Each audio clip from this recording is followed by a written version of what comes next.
Hello everyone, my name is Samuel Ponce, and today I'd like to make a very specific tutorials on magnesium diboride and how to get the superconducting gap on the Fermi surface to generate a very nicely looking graph plot.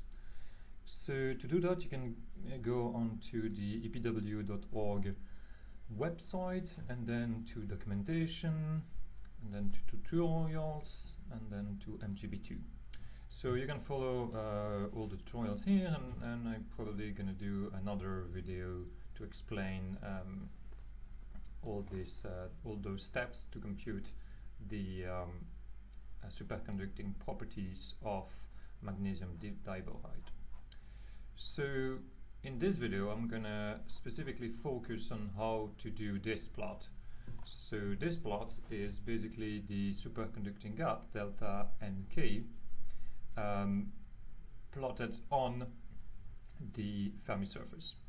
So this is done, in this case, at 10 Kelvin, and so basically this corresponds to a plot like this. So if you look at 10 Kelvin, you can see that this is an histogram of all the energy contribution integrated on all the Fermi surface, but maybe you want to see, let's say, the K resolved superconducting gap and how this superconducting gap at zero frequency look like in reciprocal space. So magnesium diboride is hexagonal, so that's why we have this hexagonal cell. So in order to create such plot, you will need, so I've created this section where basically it tells you that you need the following tar file. So we're just gonna go ahead and download it. So I'm downloading it and I'm putting it here in the tutorial. Okay, so once you've downloaded it, you can see that you have this Fermi.tar file, and you can untar the file like this, and you can see that the tar file contains two Python scripts. The first one is called Fermi_gap, and the second one is called Fermi_surface. Excuse me.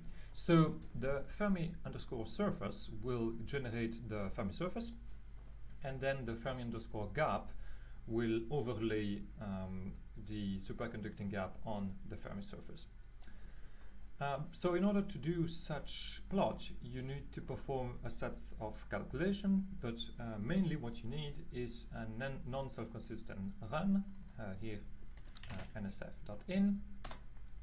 So this is a standard Quantum Express, so input file for non-self-consistent calculation.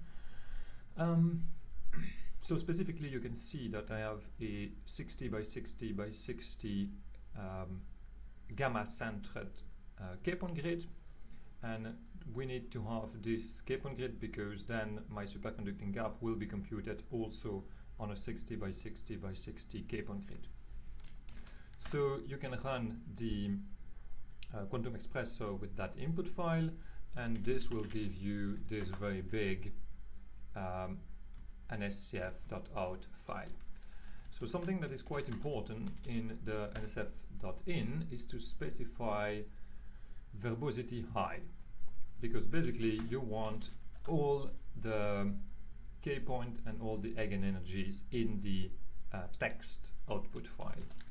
And the reason for that is that from that we're going to generate the the Fermi surface in a format that is compatible with the Vesta software that we're going to use to do the interpolation. So for that so now that we have this nsf.out that has been generated with Quantum Espresso, we can just do Python and then dash Fermi surface -y, and then use the Fermi _surface to create the Fermi surface. So you can run the Python script, and here I did, of course I didn't do it in the correct order, so you do Python, then the Python script names, then the options, and then the file, so the text file containing all the eigenenergies on the full 60 by 60 by 60 grid.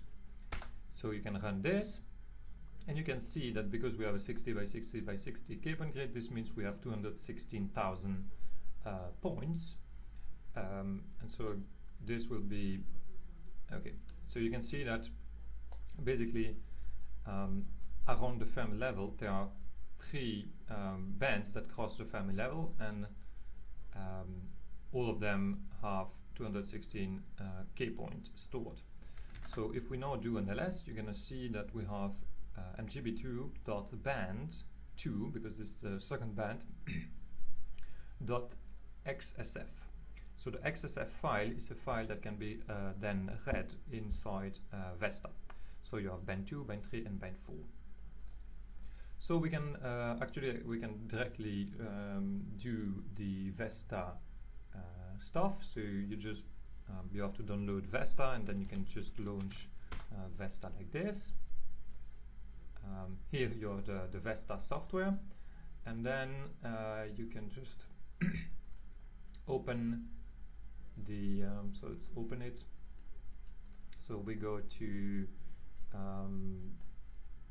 the mgb2, yes, tutorial. So we go to the first band .xsf. So you can see that we have this Fermi surface. Okay.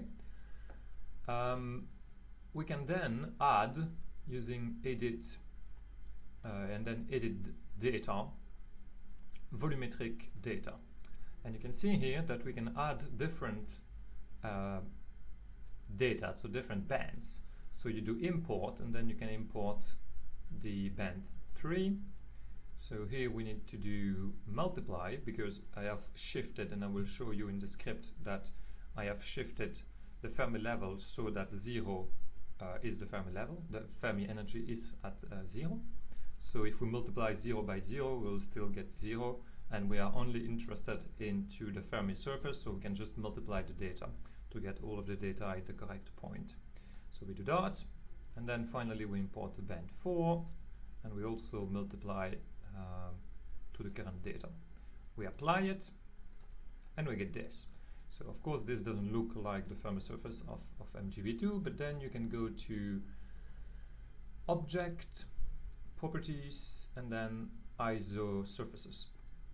And what we need to look at is the energy level of the Fermi surface, which is basically 0, because we've defined it like this. Again, it doesn't look very nice, and this is because we have sections.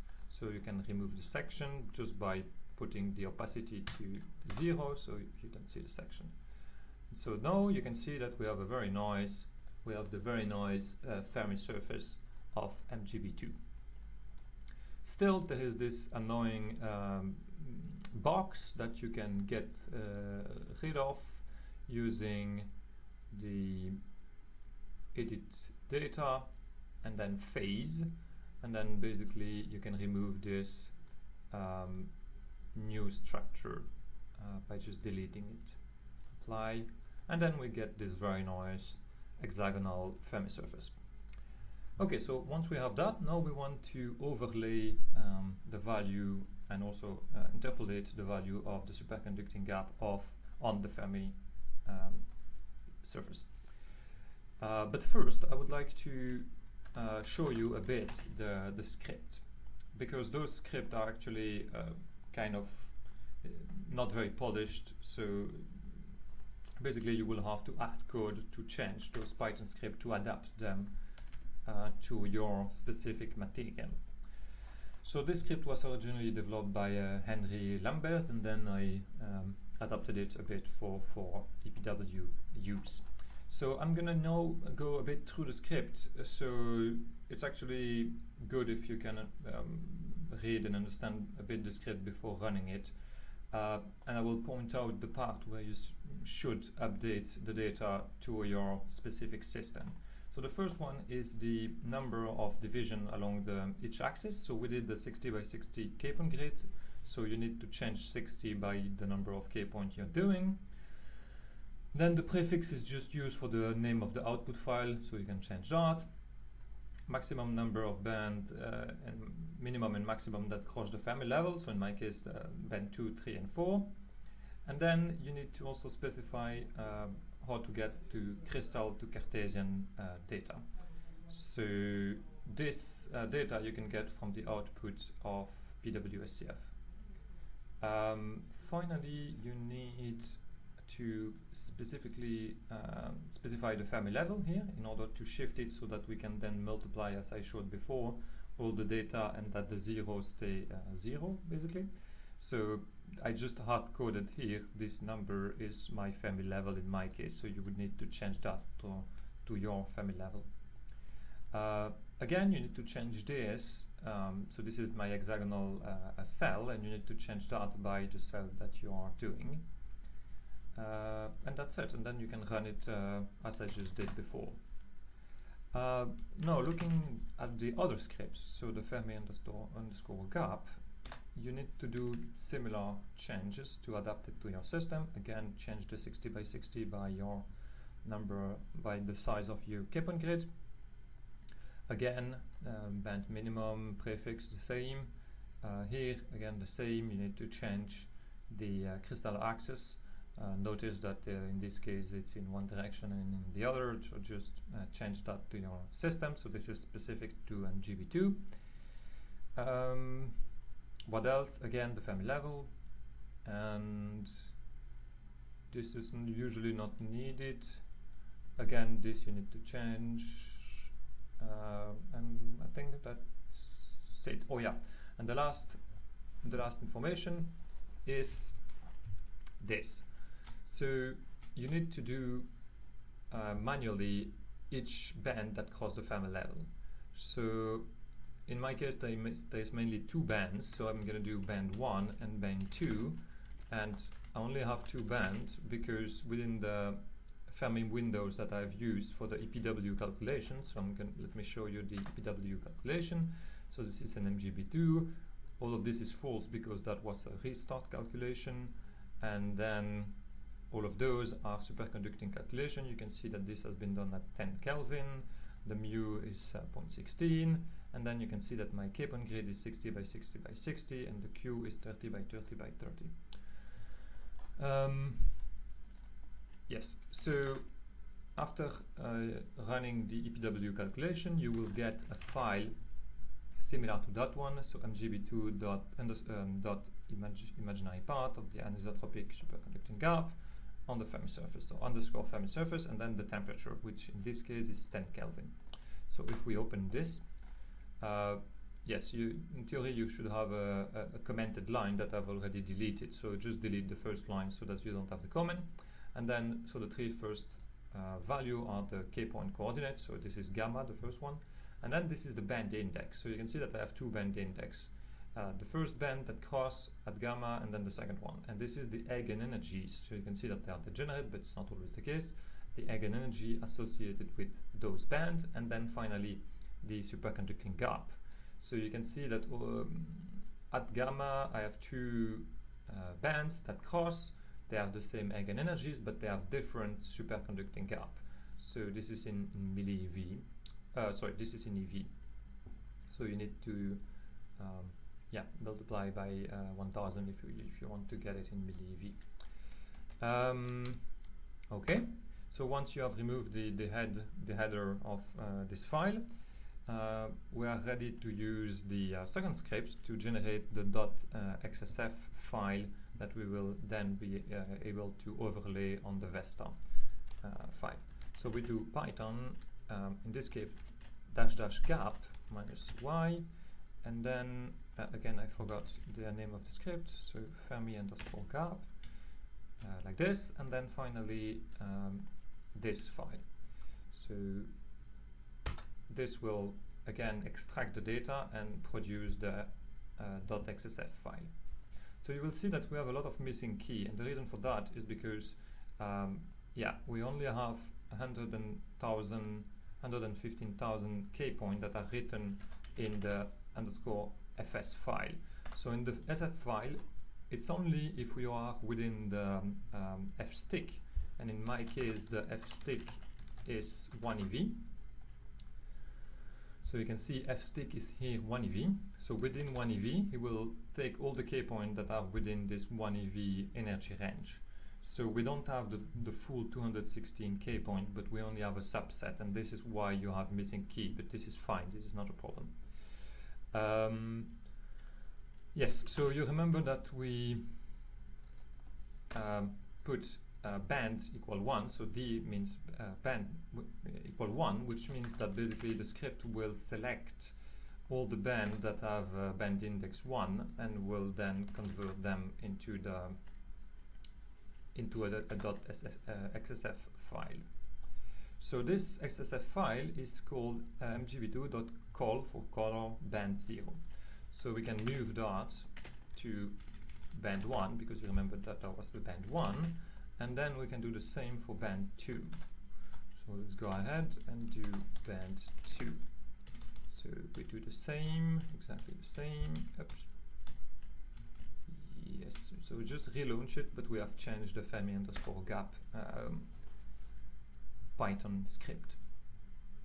Again, a lot of missing key, actually much more, because you can see we only have 18,000 k points that belongs to the band 2.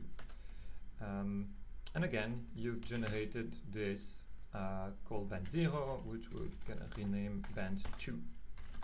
Okay, and with that we can then take those data that are in the format that can be read by Vesta. So you have the block, and then you have all the data in a crystalline shape. So all the 0 is because the f-stick was too small. So you can of course increase the f-stick in order to have a full grid, but it's quickly become very computationally demanding. So already here f-stick of 1 took 3 days on 64 core. So it's actually already quite demanding. So once you have the Fermi surface, you can do in Vesta, you can do edit data, and again volumetric data. So we had the 3 files for the isosurface, and now we're going to do the surface coloring using those generated superconducting gap. So we just do import, and then we do mgb2 call .band1, which we open, add to current data, and then we apply it. Okay, I'm going to just put it on the side, and you can see that we have a very nice plot now. So red means basically higher energy, so in this case about 9 millieV, and then blue is lower superconducting gap, so the value of the superconducting gap. So this is interpolated by Vesta, providing all the data. So actually all the data that are 0 are one that are quite far in energy from the Fermi level, so it's likely points that are you see in this white area, so we don't really care. The reason we cannot make a too small f-stick is that because if we have a lot of 0 very close to the Fermi surface, then the interpolation scheme used by Vesta will create dots and will not generate a nice interpolation. So you need an f-stick that is large enough so that the interpolation done by Vesta on the Fermi surface is nice enough. So you can see that we have, it's very clear here that we have 2 regions. So we have the yellow and red, which is the high energy gap that we can see here. So it's basically all of those high energy gap, and then the low energy one, which is around 2 eV, is the blue region. But this is only the band 1, and then we can also add here the band 2, which we're gonna do. So we just add to current data, apply, yes, okay. And then you can see that actually the band 2 is mostly localized through this peak here. So this is a bit, let's say, light blue. It means that the gap is a bit higher. So this is the main effect of the band 2.